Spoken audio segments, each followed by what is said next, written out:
kati tugenda ku phase 2 mawuji yatugamba yagandika akalulu kagenda kubeera kakimpooze nga muna musirise bumutasirike tugenda kubasirisa lwa mpaka will make you quiet. Actually talimba ebigambo byonna bikuzanyira but byetaaga okubeera nga omuntu addamu okubikuzanyira obiwulirize. This is going to be the quietest election you have ever seen. Oh my God, listen. He says that even with a smirk. Look at the smug and the smirk face. It's going to be the quietest. Those words are extremely disrespectful. What he's trying to say, you're not allowed to laugh. Kati sawa yatuuse tebigenda kuddamu kukyuka kampeyini eri nnomo yawedde kati eddako yonna egenda kubeera y'amagye na military era we n'abeera eggweyo ku nkomerero Kyagulanyi bamutwale waka bamusibirewo. Ebyo byonna bimala okutuukawo oyinza okwebuuza why do we go into this election Mordecai ng'ebimanyiddwa after sounding an alarm lwaki tugenda mu kalulu. One, it is because we have to keep on keeping on. We have to keep on trying. Ye message entandise nayo. Abantu nga Museveni bakola ebintu ebyo. Dictators or tyrants. They create a persona that makes you view them as untouchable, as expendable, as mighty warriors. And once that perception is sealed in your mind, you might come to a conclusion that, hey, with how mighty this guy is, I might just actually give up. That's it. And once you give up, remember, when you give up, tekitegeza nti ogenda kwetta. Ogiving up n'osigala ng'owangaliramu economy. Kitegeeza aba akyakuggyako omusolo, aba akola kyonna kyayagala okukola. Kati okwongera okumuwakanya oba okumuvuganya, okwongera okumwesimbako, okwongera okubeera active mu bye tukola, kwe kulaba nga tumenyawo eyo persona ezimbiddwa. You're watching Mordecai Marisa Live Political Commentary. Please consider subscribing to help grow Uganda's Voices of Struggle ecosystem. Thank you. I cannot appreciate you enough for using your valuable time to always go on social media, break down things for people.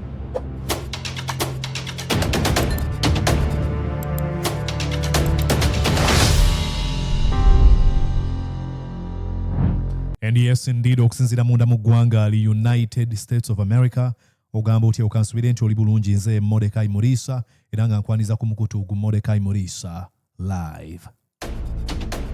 Exactly. Yonna gy'osinzira okubeera ng'ogobeera nkwebaza ntwebale nnyo ebalire ddala mwabeegasse ku mukutu ndowooza twamaze dda okweza abantu 4,42 bullet speed. Omwaka guno twagala kweza 5,000. Is it possible? I think we can do it. So gamba yo muntu atwegatteko gwe omujja. Naawe ndaba ng'ogamba nkulaba ne sijja kubaako kyenkola. You. Yakujja nkusuna okutu. Kansubi bikutambulira bulungi gwa wangula nkugamba congratulations. Ate gwayita mu kusoomozebwa nkugamba keep your eyes on the ball. Amaaso gakumire ku kiruubirirwa. Do not lose hope. Togwamu essuubi. Keep keeping on.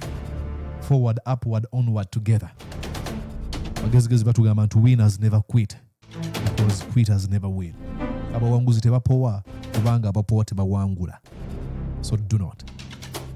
And if you do, then nobody's going to be able to achieve what you want to achieve. So gwe ayino chikola. Ndoza maze motivation yo olwaleero. Tusimbule. All right, let's do this tonight with you guys. Mwenna bali wano. Okay. So, ladies and gentlemen, tulaba violence again amaaso n'okubeera meted onto Bobi Wine and his camp. All of video, it's very emotional. Bobi Wine nga tear gas. Tear gas ndowooza amunyiga n'amuwulira wano eno n'agezaako okulwana. N'akwata flag gye yali akutte mu ngalo gye yeebikkisa ennyindo.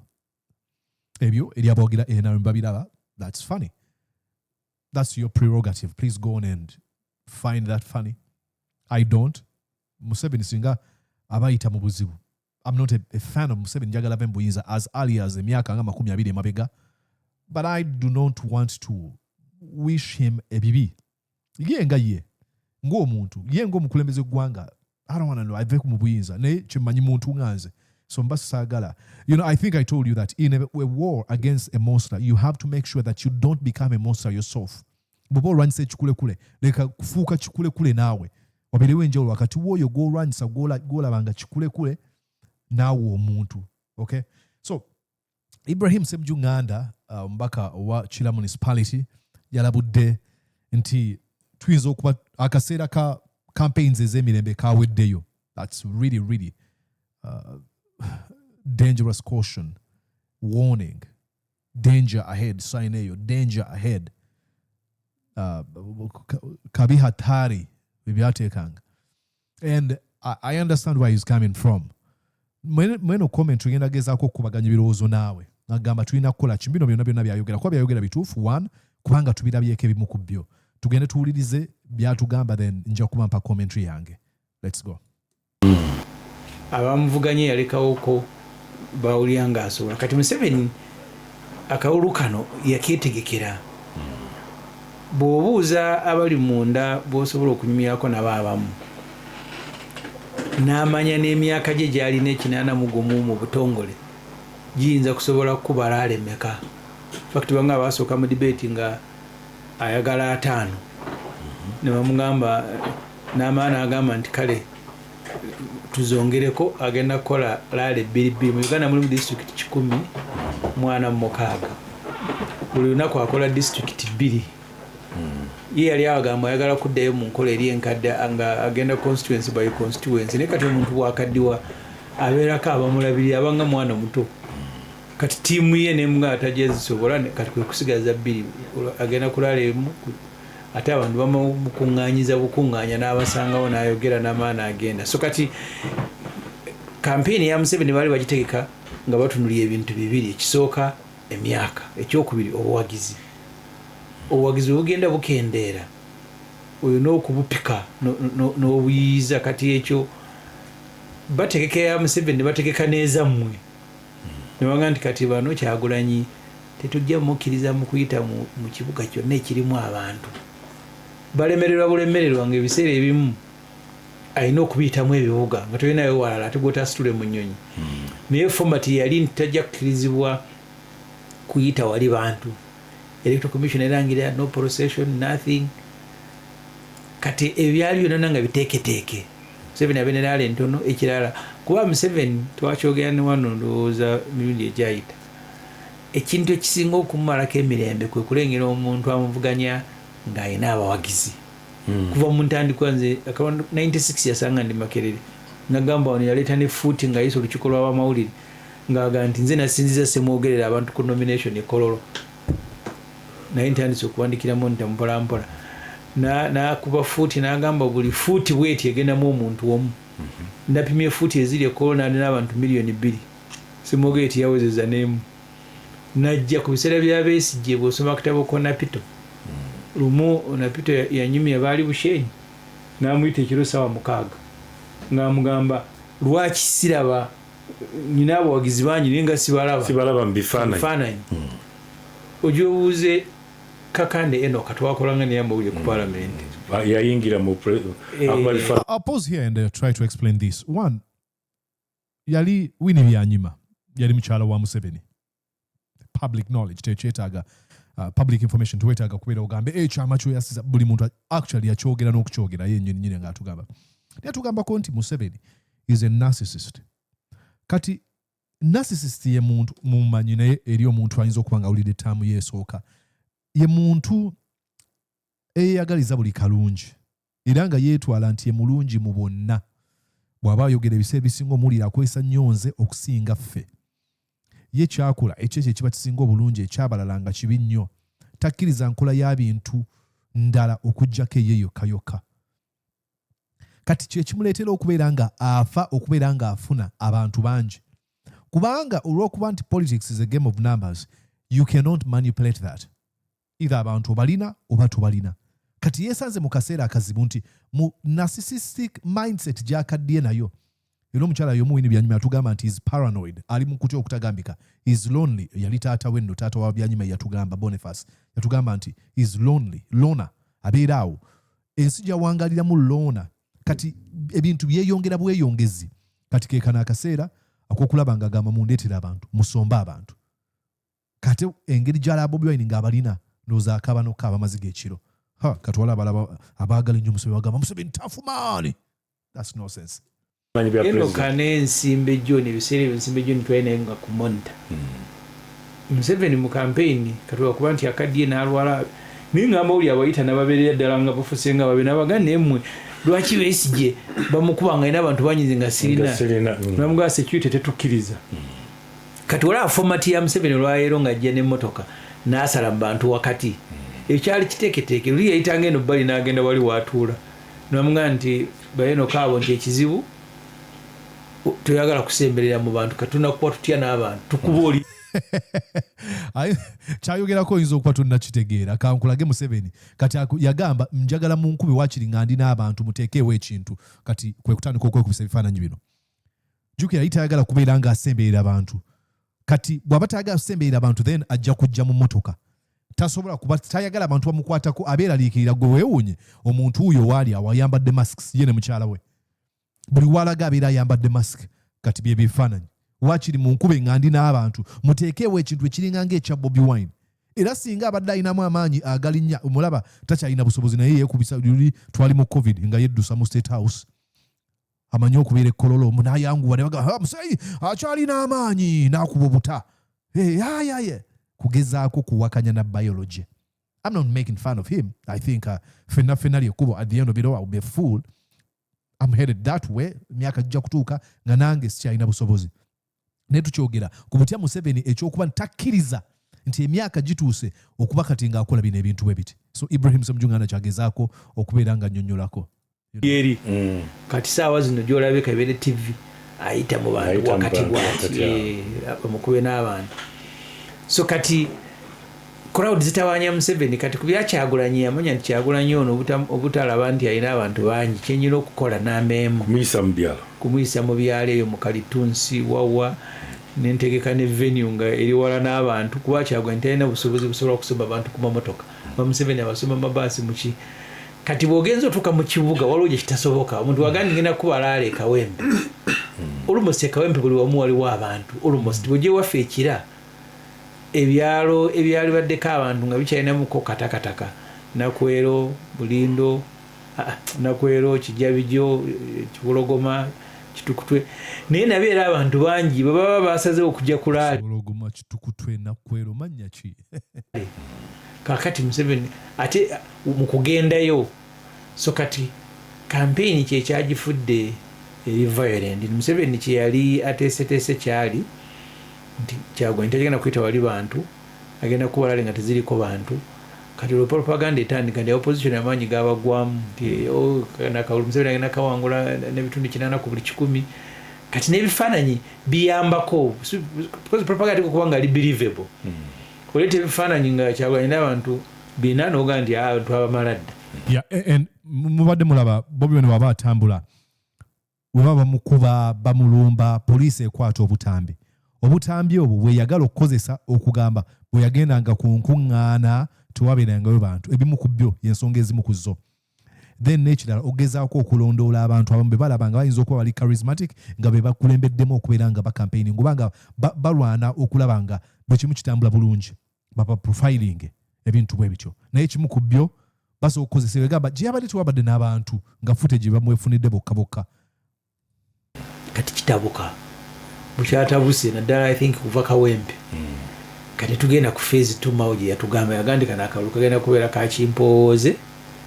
nga muna musirise bumutaasirike tugenda kubasirisa lwa mpaka will make you quiet actually talimba ebigambo byonna bikuzannyira but byetaaga okubeera nga omuntu addamu okubikuzannyira obiwulirize ulira. The elections are going to be peaceful.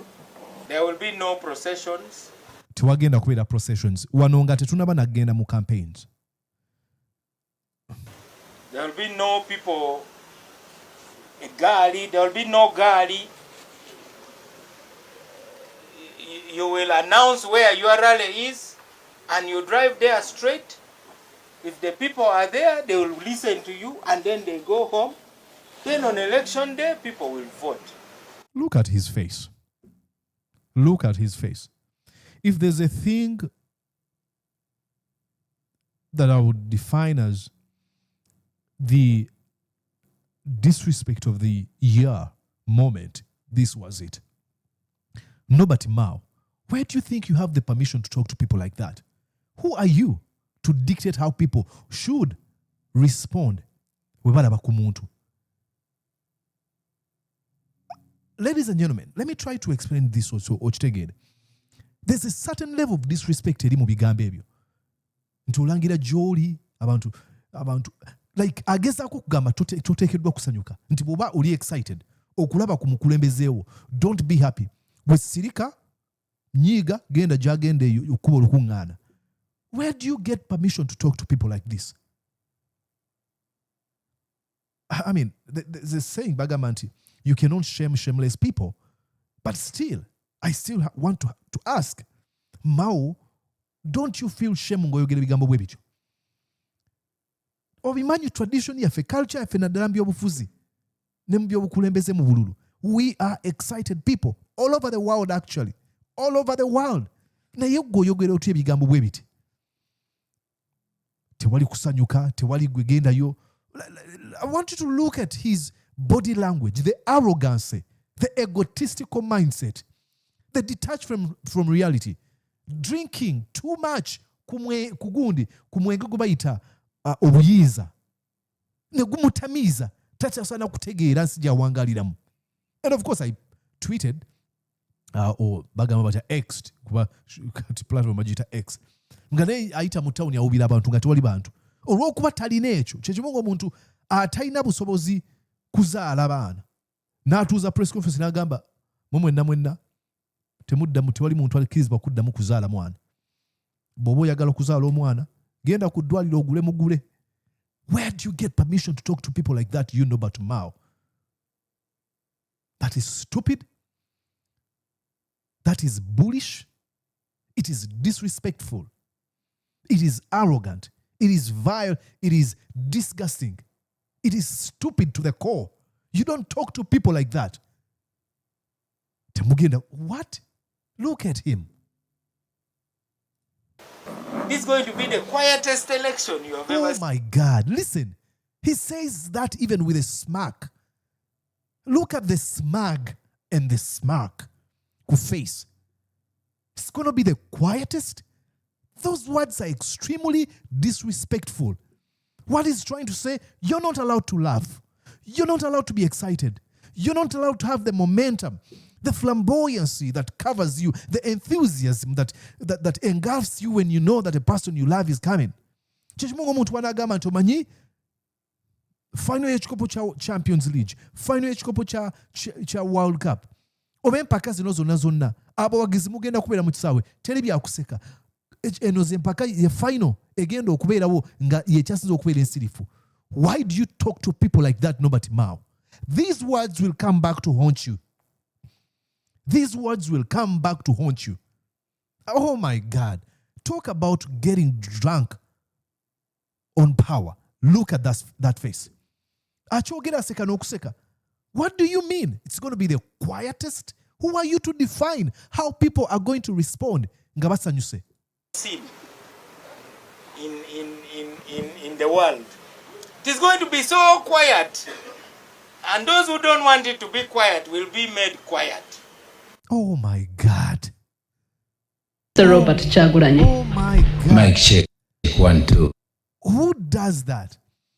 Who don't want to be quiet will be made quiet, ladies and gentlemen. These words are coming from the Minister of Justice and Constitutional Affairs, Minister Wowenkanya. N'ensonga eza ssemateeka. Tewali teeka yadde lyanokoddeyo. Naye olw'okuba yatamira obuyinza, olw'okuba amaze okulaba buti obuyinza bwe bukozesebwa, ne babuvumaganya, ne babuvumirira, yamanyi nti alina n'eddembe okugamba abantu toseka. Nti era bw'oseka tugenda kukolako ekintu. And of course bagezaako kikola. Norbert Mao, Marcus Garvey atujjukiza buli kaseera. You can shackle the bodies of men. You can imprison the bodies of men, but you can never imprison the minds of men. bino byonna bikole. Time is coming. Abantu bonna bemusibye emibiri endowooza zaabwe zijja kuzuukuka. Let's go back to Ibrahim Semujju Nganda. Kati saawa yatuuse tebigenda kuddamu kukyuka. Kampeyini eri nnomo yawedde. Kati eddako yonna egenda kubeera y'amagye na military era we n'abeera eggweyo ku nkomerero Kyagulanyi bamutwale waka bamusibirewo. Scripted bwekyo. Bweri bwana wabulayo wiiki ng'emu bbiri. Mutuufu. Bobi Wine yakyogedde nti simanyi we n'abeera bayinza okuba bansibidde waka, bayinza okuba bansibidde eggulo oba wonna.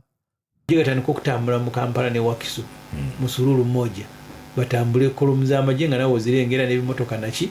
Kati agenda okulonda naawe abantu abamu kyovola okulonda kwa Uganda buli we kubeerawo abantu abalonda ekiraka lwaka wetu yalina abalonzi emitwalo 18 kira municipality gyalonda emitwalo 7.5 not even half.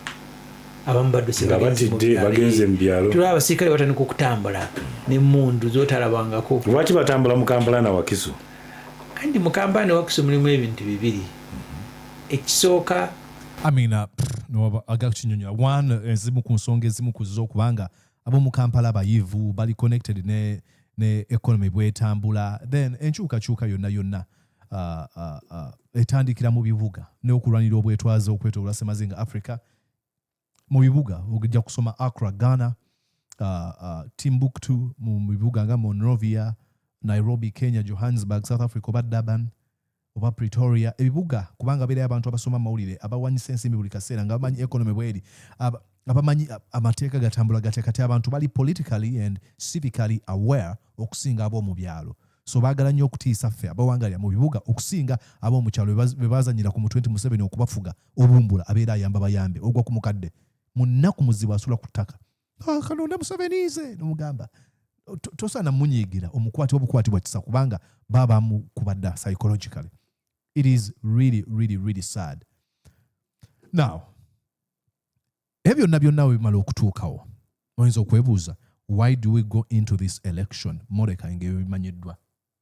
After sounding an alarm, lwaki tugenda mu kalulu? One, it is because we have to keep on keeping on. We have to keep on trying. Ye message entandise nayo. Abantu nga Museveni bakola ebintu ebyo. Dictators or tyrants, they create a persona that makes you view them as untouchable, as expendable, as mighty warriors. And once that perception is sealed in your mind, you might come to a conclusion that, hey, with how mighty this guy is, I might just actually give up. That's it. And once you give up, remember, when you give up, tekitegeeza nti ogenda kwetta. Ogiving up n'osigala ng'owangaliramu economy. Kitegeeza aba akyakuggyako omusolo, aba akola kyonna kyayagala okukola. Kati okwongera okumuwakanya oba okumuvuganya, okwongera okumwesimbako, okwongera okubeera active mu bye tukola, kwe kulaba nga tumenyawo eyo persona ezimbiddwa. You should have a mindset of a country, Uganda, nga toliiwo. Gwe mu kaseera kano koolaba ebimu ku Uganda ebintu by'oli mu kwenjoyinga byakolebwa abantu b'otaalaba nako. Kati oteekeddwa okulowooza Bobi Wine kyayimba. Agamba nti leaders of this age, they don't care about the next generation. All they care about is the next election. So oteekeddwa gwe okuba ng'oli wanjawulo kyenayogeddeko. Don't be a monster, be a better version of a human being. Look at the next generation. Kiki enteekawo? Because I cannot guarantee you nti Museveni yasembye okubeera omukulembeze nakyemalira. So kugarantinga ku ekyo.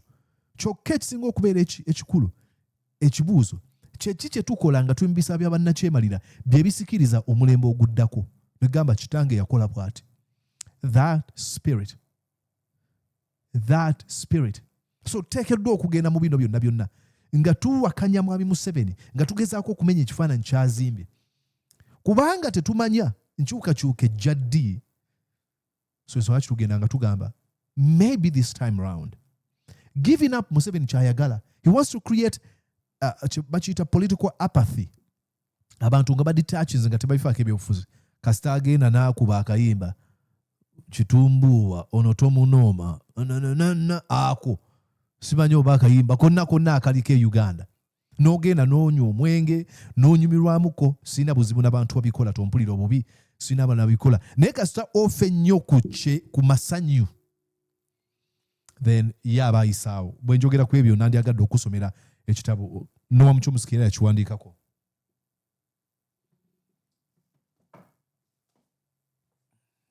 olwogedde ku ekyo nenzijukira Nowa Muchomusiki yawandiika ku masanyu kuba amasanyu ago nago magenderere agatalina buzibu agamba nti atulaba but entertainment has the merit not only of being better suited to helping sell goods nti ebyamasanyu nabyo byokka tebirina kirungi nti osobola obikozesa okutundirako ebyamaguzi. It is an effective vehicle for hidden ideological messages. Okugikozesanga ebyamasanyu so bikozesanga omukutu okuyisawo obubaka obukusike naddala eri gavumenti katengeezo. Furthermore, okweyongerayo, in a system of high and growing inequality, mu system etali mu bwenkanya ate ng'oba otali bwenkanya buli kaseera bukula ayogeranga Uganda. Entertainment is the contemporary equivalent of the Roman games of the circus. Ebyamasanyu bifuuka ekintu ky'osobola okugeraageranya ng'emizannyo gy'Abaroma gye baayitanga games of the circus. Tugenda ku ekigo Gumbya mu Colosseum simanya baleese ono omulwanyi abantu buli kaseera nga kibali mu birowoozo kaninde banaye Christmas ejja ngenda kubeera mu kigo tunyina okubeera mu kigo okulaba ekigo Captain Gundi nga alwana ne gundi eno ng'ono abafuga obumbula kubanga kikola kyagambye that diverts the public from politics kijja abantu ku byobufuzi and generates a political apathy ne kizaala abantu okutuninga out nga tebabirika ebyobufuzi. That is helpful to the preservation of the status quo ekiyamba okukuuma embeera okusigala nga bweri. So tetubagamba tubiveeko. We have to keep on keeping on. So ekyo boogera tokuuma kalulu ne wabeerawo etteeka nga wano boolaba etteeka liiryo. I need to move my face here by the way osobola okusoma bulungi eryetteeka kanjiteeke waneeno waggulu. Somaawo wagamba batya voters who have cast their votes and all other persons in the vicinity of the polling station other than the election officers, candidates, agents, and observers shall stand or sit at least 20 meters away from the table mentioned in the subsection 3. No, so subsection 3. So, inti okkirizibwa obeera mu tteeka okusigala w'olondedde meters 20 okuva abo be boogeddeko. Naye bano bakugamba togeza n'ogoberera etteeka liveeko etteeka B. Kibi nnyo okugamba nti ogenda kukuuma akalulu. Kibi nnyo okugamba nti ogenda kukola eggaali. Eggaali erina buzibu ki? Groups. Lwaki zikutiisa? Groups. Ngenda kukola groups tulabe nga twekumaakuma okulonda. Kibatiisa. Byonna tulina okubikola in order to break that gigantic house of cards. Guyumba gunene gwe bayita Museveni naye oguyumba obwo gwazimbibwa mpapula. Bw'ogulabira ewala oyinza okuguta naye tuteekeddwa okulaba nga tulwana tugutuukeko tugusindike. Bwe tunaagusindika gujja kugwa mangu nnyo ng'ogufuyiddwa empewo. N'ekirala Bobi Wine ateekateeka ogenda eggulu. Waliwo akayimba ke njagala okusembayo bakubira waneeno. Omwana yatukubidde akayimba k'eggulu. Abaana b'eggulu beetegese batya yeekaliwa akayimba ako. Omwana yatukubidde akayimba. Mbele tuna power. Chagulanyi. Our power. Chagulanyi. People power. Chagulanyi. Banyang. I right. People power. Our power. Mbele tunasonga people power. People power. Our power. Mbele tunaenda people power. Kunga. Yoto yuti kunga. Kunga. Futu soja kunga. Kunga. NUP kunga. Kunga. Uganda kunga. Kunga. Wabino mageto angetpe. Wajera nyima nyimki NUP. Wajere mani NUP. Simanyi lulimi nsaga mbusaazi. Nenga ategeeza kiti kanyuma. Byonna byayogera bituufu. Wamira lora we want to change. Wamiru beberu we need the peace. Northern Uganda, Chagulanyi. Eastern Western, Chagulanyi. Central Uganda, Chagulanyi. Genwa, Chagulanyi. Kamineno umbrella, Weto. Alors oti, Weto. All Queen Kidiru, Weto. Koko Bekikwal,